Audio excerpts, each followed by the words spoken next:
and it's like a culture that God has. And it is a demand, right? I remember in, I think it's 1 Peter chapter 2, verse 9, it spoke about, we are a chosen generation, a royal priesthood. But then it went on to say, to excellently display him, right? So it means that excellence is a requirement. It's not an option. But what has happened over the years, a lot of us, we have made it an option. Sometimes we try to be excellent, and sometimes when the situation looks like it doesn't permit, we choose mediocrity. Right? So, what I'm here to talk about is the importance of speaking God's language. Right? Because that's what we're talking about. Excellence is God's language. So we're trying to find out, how do we continuously speak God's language? Right?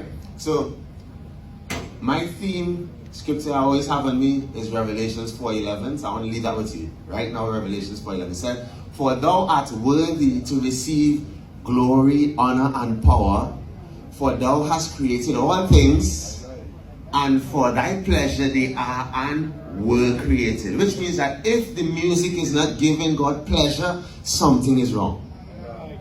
Yeah? Let's agree there. We are believers because we believe in Jesus Christ. And he has blessed us with gifts, and we can't let this gift go down and not return, and let this gift return void. We have to know, when we give in the seed, we have to multiply, we plant it, and we have to let it germinate. Right? Now, what happens is, along the way, we get discouraged. So let me explain this to you. If it is that you pick a fruit before its time, then the thing that was supposed to be sweet is bitter. Right? And the problem is not that the tree was bearing bitter fruit. And sometimes it's not that the ground was infertile. So you have good soil, a good tree, but a bitter fruit because we ourselves lack the discernment to identify the season of the harvest. So what happens is that we picking this fruit before time, out of season. And it's bitter. Our experience is bitter because we weren't able to have the discernment of the time and the seasons to recognize, okay, I needed to wait another year. Preach. The greatest, listen, if it is that, if I had to say something, the greatest mistake is always praying for an opportunity, but you don't prepare for it. You pray, Lord, I want you to send me the right show. Send me. And when you reach on BET and 2 million people looking at this online program, you had the worst set of your life because you didn't prepare. The fruit is bitter because you didn't do what it takes to identify the season. Excellence is understanding discernment of the harvest. Yeah? I want us to go somewhere. I remember over the years, I looked, we had a discussion this morning, me and the gentleman there, and you're saying, Sherwin and these guys was taking so much licks for us, and Marcus said, you can really see what we do to contribute so that the next generation could stand on our shoulders too. You understand? And Sherwin really pointed out, and it was really the truth, that there was a certain level of excellence that came along as the music continued to develop over the years. So when I look back and I heard gospel reggae in 2010 and in these eras, and I listened to the secular songs at that time, and I saying, these guys had a passion here, but just something missing. It just sounded like they go on behind the church and whatever they could play on a cassette, they just put it together. And the passion was there, but the excellence was missing. Right?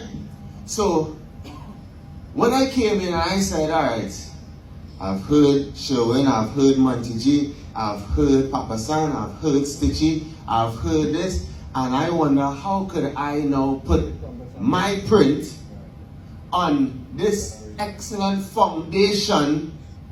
It was an excellent foundation, but maybe some things needed to be tweaking in terms of the practicality of it, right?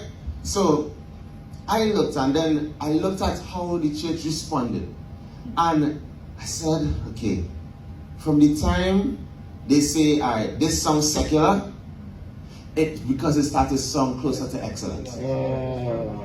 You all recognize that? But it sounded like worldly music.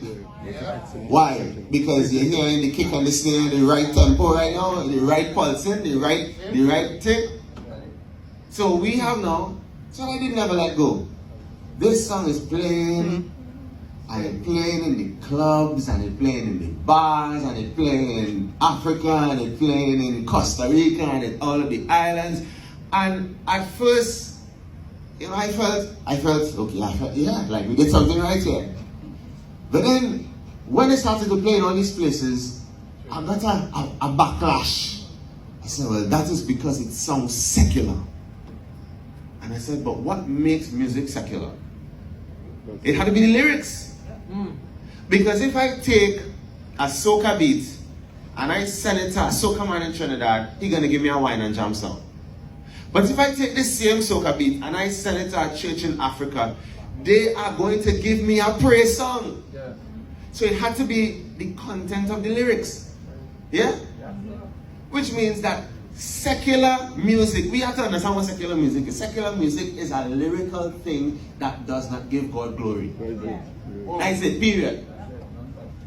It's not a beat. It's a beat. If you give me soca that can't be gospel, don't tell me that, please. Don't tell me that. What we have to do is to figure out what we have here in the Caribbean and be excellent at it. When we look at Beyonce, I say this woman had a deal with Disney to do an album with Lion King and stuff like that. And she went to about 6 different countries to shoot a music video for a 3-minute song. A 3-minute song. Most of us, we will shoot one location, one outfit, one cameraman. Just get it done. We have this spirit that, just get it done.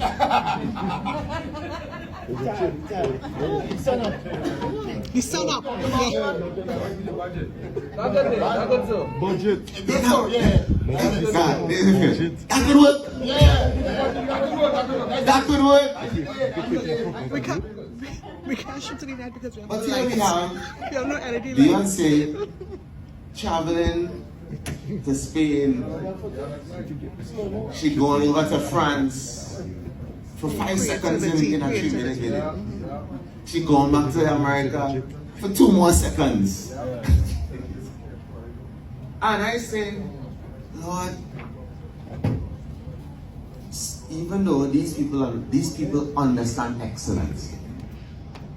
And then when I go back to that revelation, it says, thou created all things, which means that people who don't serve God, openly or serve God at all, He still created them. Which means that there is something of Him inside of them too. Right. And that is the culture. His culture that they have embraced. Talk about lots of people who, they don't go to church, but they tithe in every month. They donate they give into the poor. They feeding the homeless, they clothing people, they providing shelters, a lot of excellent work. And God is blessing that. Because that is His language, He understands it. Boom. Alright, you're going somewhere. You're going good, Pastor. You're going But We're going somewhere. preach, Joy. We're going somewhere. Let's say God had the idea, I want to have. I thought you were the pastor. Who said it to? Mel Gibson. Wow. You sit down in the director's chair, probably smoking.